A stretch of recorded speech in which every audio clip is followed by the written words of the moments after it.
Alright, good afternoon everybody. My name is Benjamin, and welcome to another video where we're going to be taking a look at the history of campaigning here in the United States and running for elected office.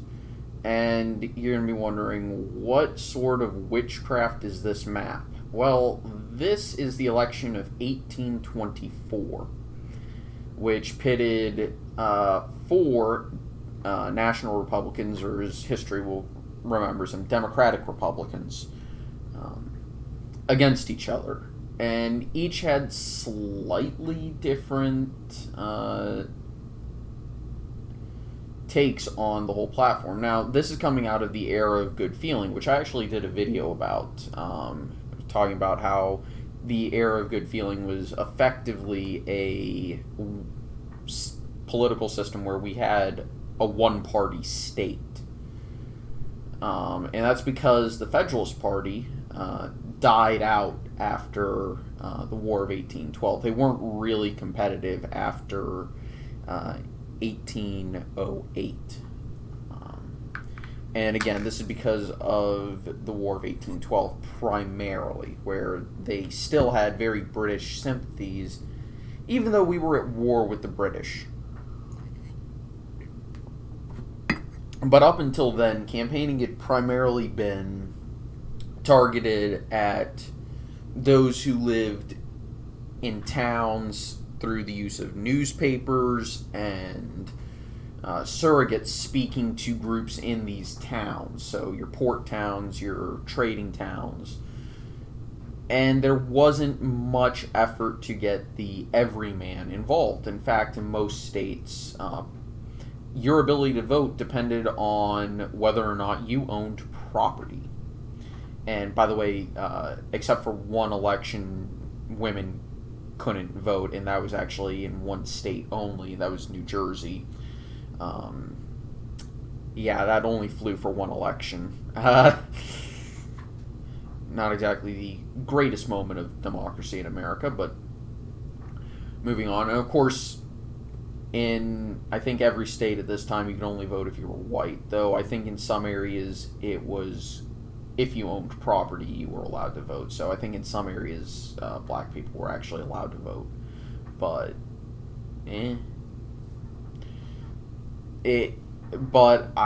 I'm pretty sure it was just white property owning males who were allowed to vote nationwide.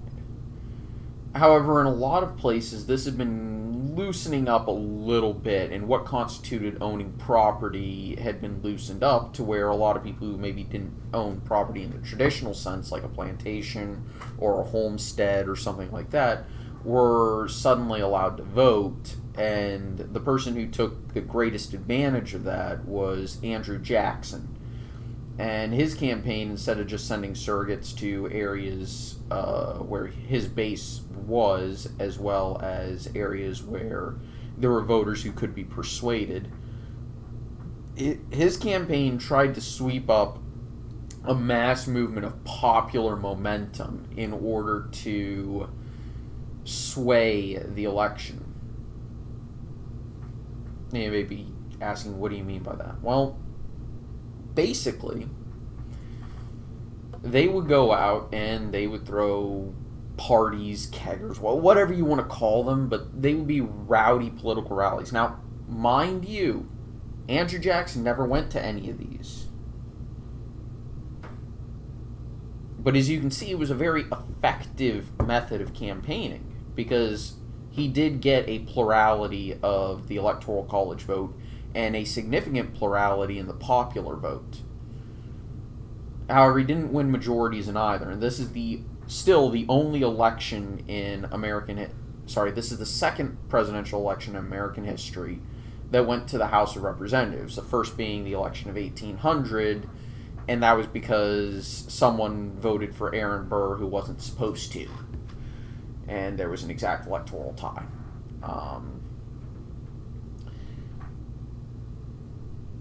And then they reformed how the Electoral College works, where instead of casting two ballots, you cast one ballot for president, one ballot for vice president. But as we all know, John Quincy Adams was elected president in the House of Representatives. in what is sometimes known as a corrupt bargain. Because guess what? Henry Clay happened to be Speaker of the House. And Clay did not like Jackson. So he had zero interest in seeing Andrew Jackson becoming president. And Andrew Jackson called them out on this, and he got newspapers to print it. He got his, supporters and surrogates to hammer home this point that it was a corrupt bargain.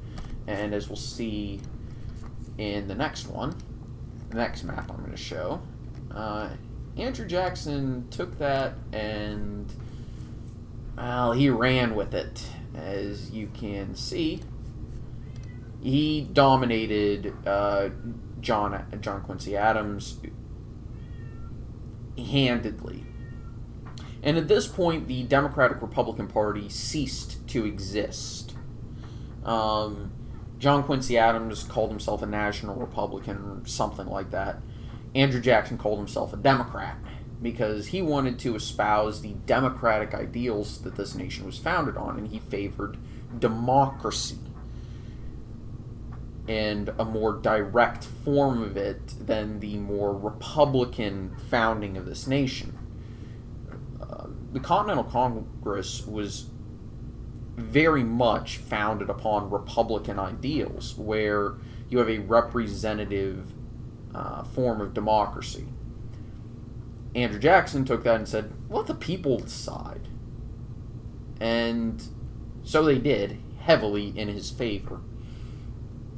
And this is actually the exact same Democratic Party that we have today. Now you can say, well, their positions have slightly changed, but have they really? Has there... And the short answer is yes. Their politics, their positions, their policies have changed in general, if you actually dive into the policy. But the goal of the Democratic Party has kind of actually remained the same, at least according to them. Now, if you ask others, things can change. Now, the reason I say that is because Andrew Jackson wanted it to be a government by the people, for the people, and of the people. And he wanted that the people to be deciding all of that on their own. And he wanted policies that would be broadly popular among the poor farmers and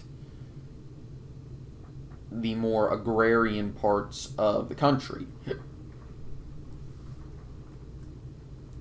Of course, nowadays, things have changed within the Democratic Party. They don't really care about agrarian. I shouldn't say that. But if you look at Democratic policy, it's, in the modern era, it is not a policy that favors rural people at all. But Jackson's Democratic Party did, because the vast majority of those who were not wealthy were poor farmers who did not live in cities.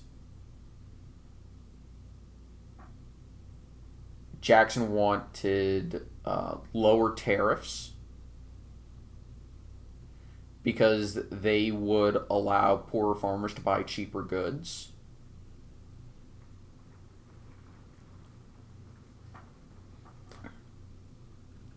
And there's a bunch of other stuff that is also somewhat different in a lot of regards, but he also was very much a fiscal hawk. His whole idea was to pay off the national debt, which he actually accomplished. And he wanted to kill the National Bank of the United States, the second bank of the United States, because as he saw it, it was destroying the second bank was tying the interests of America to other nations, as well as preventing the people from having a currency that worked best for them. He didn't care what the people were using to pay for things with. And he didn't really care about the banking system and all of that. And there's a lot of other reasons to argue against the national bank, but by the end of the century, you really see that the Democrats have kind of abandoned this hatred of effectively free market ideals, but also not really. By the end of the century, both parties are big tent parties, and even back then, both parties were sort of, any party was a big tent party because America's political system hadn't 100% fully developed. But in this new era of campaigning where it was important to get the popular sentiment of the people, you wound up seeing the evolution of a new party. Whoops, wrong tab. These, and it was called the Whig Party. And we'll look at 1836 for a good example of, actually, that's what happens when they do it wrong. It was 1840. Yeah, it was 1840. Right? And this is what happens when the Whigs do it correctly. Now, the Whig Party was founded as an anti-Jackson party, and that was really the only thing that kept it together for the amount of time that it existed. It was purely an anti-democratic party, and when I say anti-democratic, I mean the political party, not the ideals of democracy and rule by the people. Because they had people who were in favor of funding public education and funding infrastructure projects and a bunch of other things, but the reasons why were really weird. Public education was to be funded so that you would raise a nation of just, righteous farmers. What? Who had good religious ideals. But you also had some really interesting and novel campaigning strategies. The moving rally, effectively. And the rally really started in this era, where you would have a surrogate. You wouldn't have the candidates themselves coming out. Not yet. We actually have to wait until the very end of the 1800s to talk about that. And we'll probably be talking about that next time out.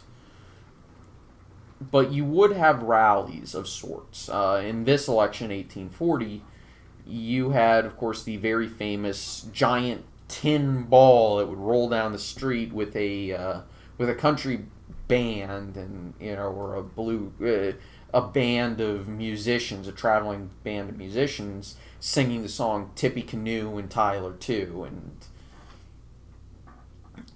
talking about sweeping Martin Van Buren out of office. And this sort of chicanery really did happen. And, of course, I'm talking about campaigning and all that, so I'm not really going to talk about the political divides of the day. But the Whig Party had no real opinion on slavery, because the Northern Whigs hated it, the Southern Whigs loved it, and the Democrats, well, the Southern Democrats loved slavery, and the Northern Democrats were like, well, we don't like it, but we're not going to interfere with it, and we'll just allow for the territory's popular sovereignty. Yeah. So as you can see, there would be a rather long realignment, and by the end of the Whig Party, which occurred in 1852, if I remember absolutely correctly. 1852 was the last election with the Whig Party. They had pretty much died completely, to the point where the hero of the Mexican-American War, General Winfield Scott, he couldn't win any states, and Well, you did have a Whig Party run in 1854, if I remember correctly. Or, sorry, 1856. What you really saw was the Free Soil Party and an emerging new party known as the Republican Party, born in this area. And you can already see the Democrats controlling the South. California was kind of not important.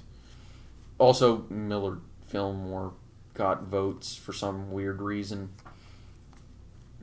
But that kind of campaigning where you had your surrogates go out and do rallies and gin up support among the common people, that was new in this era.